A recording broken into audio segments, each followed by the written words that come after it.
திருப்பரங்குன்றத்தில் கார்த்திகை தீப திருவிழாவின் முக்கிய நிகழ்வாக வைர தேரோட்டம் தொடங்கி நடைபெற்று வருகிறது. அந்த காட்சிகளை பார்க்கலாம்.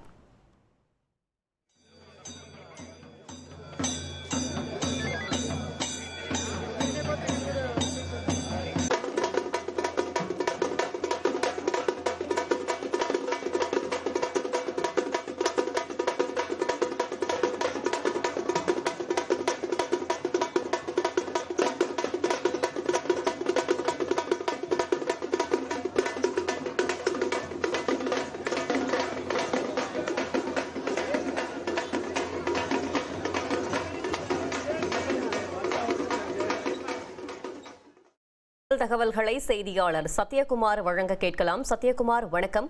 இந்த வைர தேரோட்டத்தின் சிறப்புகள் என்ன? முழு தகவல்களை சொல்லுங்க. வணக்கம். திருப்பரங்குன்றம் சுப்பிரமணிய சுவாமி கோவிலின் கார்த்திகை தீப திருவிழா 10 நாட்கள் நடைபெறும். இந்த ஆண்டுக்கான அந்த திருவிழாவானது கடந்த 25ஆம் தேதி கொடியேற்றத்துடன் தொடங்கியது. இவ்விழாவிலை முன்னிட்டு சுப்பிரமணிய சுவாமி தெய்வானையுடன் தினமும் காலை மாலை என இரு வேளைகளிலும் பல்வேறு வாகனங்களில் எழுந்தருளி பக்தர்களுக்கு அருள் பாலித்தனர். இவ்விழாவின் சிகர நிகழ்ச்சியாக இன்று காலை 7:30 மணி அளவில் இந்த வைர தேரோட்டமானது தொடங்கியது.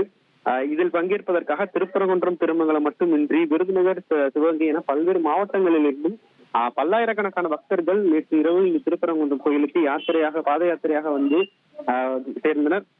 இந்த நிலையில் இன்று காலையில் இந்த தேரோட்டம் நடைபெறும் இந்த விழாவில் கலந்து கொண்டு இந்த சிறிய வைரத்தேரை வடம் பிடித்து அரோகரா கோஷம் முழங்க இழுத்தனர். இந்த தேரானது ரத வீதிகளில் மட்டும் உலா வரும். தொடர்ந்து முன்னதாக பார்த்தோமேனால் இந்த சுப்பிரமணிய சுவாமி தெய்வானையுடன் சிறப்பு அலங்காரத்தில் 16 கால் மண்டபத்தில் அலங்கரிக்கப்பட்டிருந்த இந்த சிறிய வைரத்தேரில் எழுந்தருளினார்.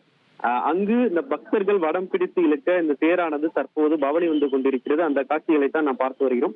இது தொடர்ந்து இன்று மாலை 6 மணி அளவில் கோவிலில் பால தீபம் ஏற்றப்பட்டு மலைமேல் மகாதீபம் ஏற்றப்படும்.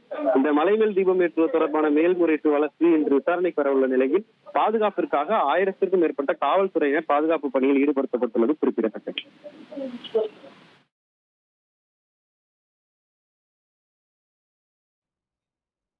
தகவல்களுக்கு நன்றி சத்யகுமார்.